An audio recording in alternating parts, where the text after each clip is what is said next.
Halo, channel kembali aku balik lagi di channelku Bersani Channel. Selamat datang di Bersani Channel. Perkenalkan dulu, nama aku Ray Ahmad, aku yang punya Bersani Channel. Dan di video kali ini aku akan jelasin kalian, kalau kalian sudah pernah nonton videoku sebelumnya yang ini, aku pernah ketilang dan aku bayar denda. Dendanya berapa? Kalian harus tonton dulu kalau kalian belum nonton. Dan di video kali ini aku akan kasih tahu kalian detail kenapa dendanya bisa segitu, terus apakah ada denda yang lebih mahal dari itu. Tapi sebelum itu jangan lupa subscribe, like, comment, follow Instagramku @yosoy_ray.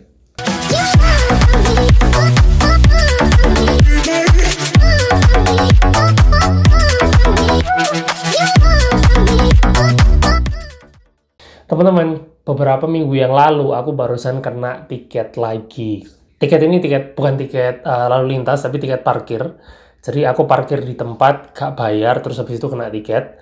Nah, di slip tiket tersebut, di situ ternyata di breakdown harga-harganya. Nah, kenapa kok aku bisa dapat breakdownan itu? Karena aku dapat tiket yang tulis. Jadi, sistem tiket parkir tiket ini pelanggarannya ada dua, ada yang di print, ada yang ditulis. Kita kasih tahu contohnya. Ini yang di print, kertasnya agak plastik kayak gini, semi plastik, dan ini yang ditulis. Kertasnya ya kertas, bisa basah, bisa sobek. Kalau yang print-printan nggak bisa, dia plastik, jadi kena hujan, kena salju, nggak akan luntur tintanya, dan nggak akan sobek. Mari kita bahas satu-satu denda di City of Toronto. Aku ngomong denda ini mengacu pada peraturan City of Toronto, bukan peraturan di Ontario, bahkan bukan peraturan di Kanada. Jadi di luar kota Toronto dendanya bisa lain, mungkin bisa lebih murah. Kalau Toronto dendanya, yuk kita bahas. Nah, di tiket ini aku dapat pelanggaran kode nomor 3, yaitu parkir kendaraan di private property without consent. Without consent itu maksudnya nggak bayar karcis gitu loh. Aku dendanya $30. Ini sudah tak bayar, nanti setelah penjelasan ini akan aku tunjukkan cara bayarnya bagaimana. Nah, kenapa kok aku bisa dapat tiket yang tulis tangan gini? Karena pada waktu itu hari Minggu, kalau nggak salah, ini hari Minggu. Ya pokoknya hari Minggu aku mau main sepak bola di University of Toronto. University of Toronto itu punya lapangan gitu loh. Nah, punya lapangan parkir juga, aku parkir di situ, tapi nggak bayar. Terus ketahuan lah sama officernya, sama petugasnya. Akhirnya aku dikasih tiket. University of Toronto ini, untuk masalah pelanggaran-pelanggaran kayak gini, mereka langsung bekerja sama City. Jadi tiketnya tidak dibayarkan ke University of Toronto-nya, tapi dibayarkan ke City of Toronto-nya. Jadi dibayarkan ke kotanya. Nyambung ya? Aku parkir tidak bayar, itu aku kena denda nomor 3. Kode pelanggarannya nomor 3, dendanya $30, yaitu park vehicle on private property without consent. Jadi nggak bayar. Itu dendanya $30. Terus selanjutnya juga ada kode nomor 4. Ini langsung aja ya, aku langsung jelasin aja satu-satu, dan ini akan aku jelasin cepet aja. Park vehicle on municipal property without consent, itu biasanya kalau kamu parkir di tempat parkiran punya pemerintah. Nah, kalau kalian nggak bayar sama dendanya $30. Denda ini $30 ini denda teringan ya. Ada beberapa denda yang lain, yaitu $40. Itu kalau kamu overtime, misalnya parkir di satu parkiran tempat punya pemerintah gitu, di pinggir jalan. Biasanya kalau parkir di pinggir jalan, kalau kalian lihat di film-film, orang-orang yang parkir di pinggir jalan itu biasanya punya pemerintah. Kalau kalian misalnya bayar 2 jam, tapi ternyata kalian parkir 3 jam, kalian akan kena denda $40 gitu. Nah, di video ini aku akan jelasin yang umum-umum aja, yang pelanggaran-pelanggaran umum yang terjadi di sehari-hari. Untuk pelanggaran umum selanjutnya, yaitu biasanya kalian parkir di tanah parkiran yang tidak boleh, yang P dicoret. Itu nggak boleh. Jadi ada 3 tandanya. Ada P dicoret, itu dilarang parkir. Ada no standing, nanti ada tulisan di no standing. Dan yang ketiga ada no stopping. No stopping itu kayak segi 6 tapi hitam terus dicoret. Nah, tanda-tanda ini akan aku bahas di video selanjutnya, di video yang lain. Untuk pelanggaran tersebut, kalau kalian melanggar aturan, dendanya bisa dari $50 sampai $150, bergantung tanda di setiap jalan. Kenapa kok bedanya jauh? Biasanya City of Toronto sudah menentukan kalau kalian nyetir mobil dan berhenti di jalur pesepeda. Nah, di situ kalau kalian ketahuan, kalian melanggar, kalian akan didenda $150. Karena jalur sepeda itu sudah ada spesifik tandanya. Jadi dendanya itu $150. Jadi udah otomatis bakal kena $150. Tapi kalau tidak ada tandanya, kamu akan didenda $50. Nah, selanjutnya pelanggaran umum lainnya yaitu di sini ada park within 3 meters of fire hydrant. Itu dendanya $100. Hydrant itu apa sih? Kalian kalau tahu ini loh, buat pemadam kebakaran yang di pinggir-pinggir jalan warnanya kuning atau merah. Di peraturan City of Toronto, kalau kamu nyetir mobil, kamu tidak boleh parkir di antara 3 meter, radius 3 meter dari hydrant tersebut. Kalau kamu sampai parkir di depannya, kamu nggak tahu, terus habis itu officernya tahu, kamu akan kena denda $100. Aku sudah pernah. Jadi ceritanya dulu, aku sama Rina mau jalan-jalan ke taman. Nah, di dekat situ tuh ada parkiran gratis memang, disediakan pemerintah ada parkiran gratis. Cuman, aku nggak lihat kalau di situ itu ada hydrant. Karena hydrantnya, satu warnanya sudah lusuh, sudah lecek, dan yang kedua, warnanya sudah bukan kuning terang lagi. Udah kesembur sama rumput, apa segala macam. Jadi aku bodo amat parkir, tahu-tahu setelah habis jalan-jalan dari taman, sudah ada tiket nyantol dan aku harus bayar $100. Ya sudah, hilanglah $100 dari tanganmu hanya untuk pemerintah dan hanya untuk bayar tiket. Gitu. Selanjutnya ada denda $150. Denda $150 ini tadi udah aku sebutin, salah satunya kalau kamu berhenti di jalur pesepeda itu bakal denda $150, tapi ada kategori lain lagi yang kamu akan didenda $150 yaitu ketika rush hour. Biasanya rush hour itu udah ketulis di setiap jalanan, sudah ketulis jam 7 sampai jam 9 pagi, 7 to 9 a.m. and 4 to 6 p.m. jam 4 sampai jam 6 malam. Itu rush hour-nya Toronto. Jadi kalau kamu parkir di situ, kalau kamu berhenti di situ dan ada officer, kamu akan langsung kena denda $150. Karena apa? Karena kamu dianggap menghambat jalannya rush hour. Intinya kamu bikin macet aja. Kamu akan didenda $150. Dan selanjutnya ada denda $250. Dan $250 ini park in a fire road. Jadi kalau kamu masuk ke kondo di Toronto, itu ada kondo-kondo.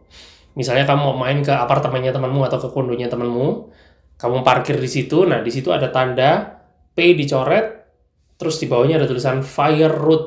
Nah, di situ kamu benar-benar tidak boleh parkir di situ. Kamu harus siap untuk mindahin mobilmu saat itu juga. Fungsinya apa? Fungsinya adalah ketika pemadam kebakaran datang, ketika tetangga di kondo ini ada yang kebakaran, pemadam kebakaran datang, dia bisa langsung punya spot dan langsung menangani kebakaran tersebut. Kalau enggak, kalau dia merasa tidak punya spot di situ, parking enforcement akan mendenda kamu, officer akan mendenda kamu sebesar $250 Canadian. Pernah ada pengalaman, jadi ada orang, ini udah lama, aku juga udah nggak ingat siapa yang cerita, tapi temanku pernah ada, dia itu punya teman parkir di menghalangi fire hydrant dan fire road, kok pas dilalah ada yang lapor kebakaran, alarmnya nyala, jadi 911 harus datang, pemadam kebakaran harus datang, dan dia butuh untuk nancepin selang ke hydrant tersebut. Nah, kehalang mobil kan, fire officer-nya tahu di situ ada mobil, akhirnya apa yang terjadi? Kaca mobil itu dipecah sama fire officer-nya. Mereka punya palu gitu, palu spesial gitu, langsung dipiar, jadi selangnya dimasukin antara mobil gitu, terus baru ke tempat kejadian. Terus orangnya datang dan kamu tidak bisa menuntut. Karena apa? Karena itu adalah kondisi emergency. Kamu tidak berhak menuntut. Jadi ya sudah, kacamu pecah, ya sudah, itu resikomu. Resiko ditanggung masing-masing. Dan yang terakhir ada denda paling tinggi, yaitu denda sebesar $450 Canadian. $450 Canadian ini dimana ketika kamu nyetir, kamu parkir di tempat parkir khusus disabilitas. Jadi di Toronto ini punya banyak parkir sign disabilitasnya seperti ini. Nah, kalau kalian parkir di tanda yang seperti ini dan ketahuan officer, kalian akan didenda sebesar $450. Karena apa? Karena kalian dianggap menghalangi atau merampas hak orang handicap atau hak orang berkebutuhan khusus. Begitu teman-teman. Terus Ray, gimana caranya bayar dendanya? Denda ini bisa dibayar dengan 3 cara. Yang pertama yaitu online. Aku sudah bayar denda ini online. Nanti aku tunjukin di akhir video ada cara bayar online-nya gimana. Dan yang kedua ada by mail. By mail ini untuk biasanya orang-orang yang melanggar aturan di Toronto tapi mereka tinggalnya di luar kota. Misalnya tinggal di Edmonton, tinggal di Vancouver, main ke Toronto, nyetir, melanggar, akhirnya kena tiket. Terus dia nggak sempet nih, akhirnya lewat mail bayar dendanya gitu. Atau yang ketiga, datang walk in person. Jadi kamu datang ke kantor pemerintahannya khusus pelanggaran parkir, kamu bayar di loket, ya sudah, seperti itu. Lore, misalnya kalau petugas parkirnya salah gimana? Mereka kan juga manusia, mereka kan pasti bisa salah. Ya, betul. Parking officer, mereka bisa salah. Nah, maka dari itu, City of Toronto juga tidak semerta-merta, semena-mena ngambil duit kalian denda, enggak. Mereka ngasih opsi untuk dispute, untuk istilahnya naik banding, untuk menghilangkan denda parkir itu. Gimana caranya? Ada 2. 1, online, kalian minta dispute request, nanti ada formnya sendiri. Dan yang kedua, in person. In person itu, kalian nanti ada, di situ kayak ada loket untuk membuktikan bahwa kamu salah atau tidak. Kamu berhak berargumen di situ.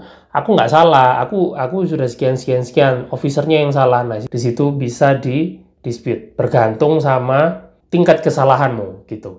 Kamu pernah dispute nggak, Re? Aku pernah dispute, sering malahan dispute. Aku sering minta keringanan. Biasanya keringanan itu berupa apa? 1, keringanan itu berupa jatuh tempo pembayaran denda diperpanjang. Keringanan yang kedua yang ditawarkan oleh City, ditawarkan oleh Kota Toronto adalah bayar setengah dendanya. Misalnya, dari $30 jadi $15, dari $100 jadi $50. Atau yang ketiga, benar-benar dihilangkan dendanya. Jadi, nggak bayar sama sekali, bayarnya 0. Aku pernah yang mana? Aku sudah pernah ketiganya.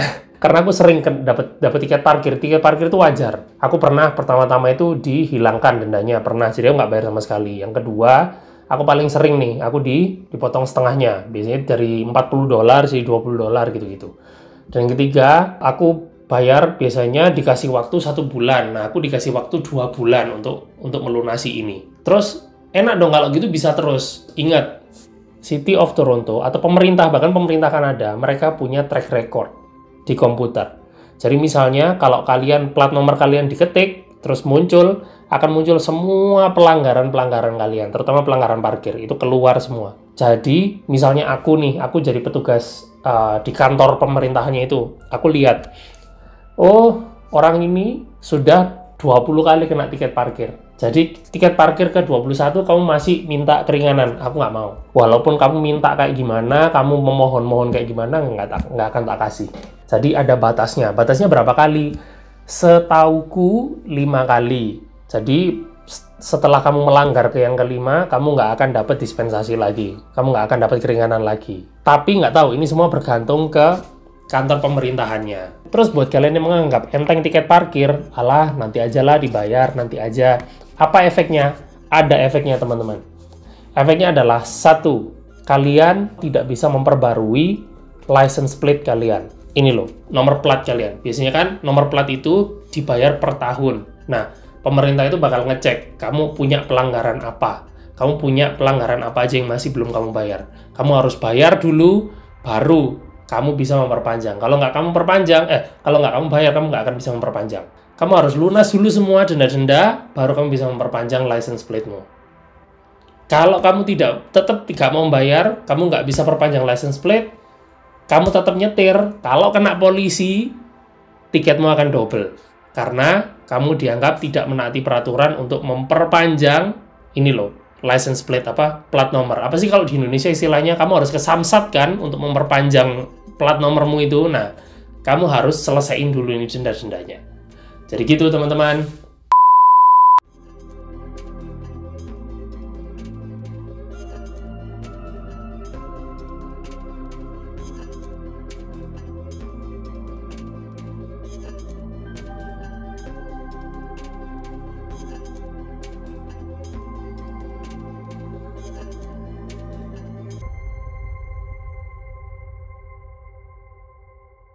Oke, gitu aja dulu video singkat kali ini. Like, subscribe, komen, follow Instagram gue @yoso_ray. Komen kalau kalian ada pertanyaan. I'll see you guys on the next video. Stay extreme, stay positive. Bye.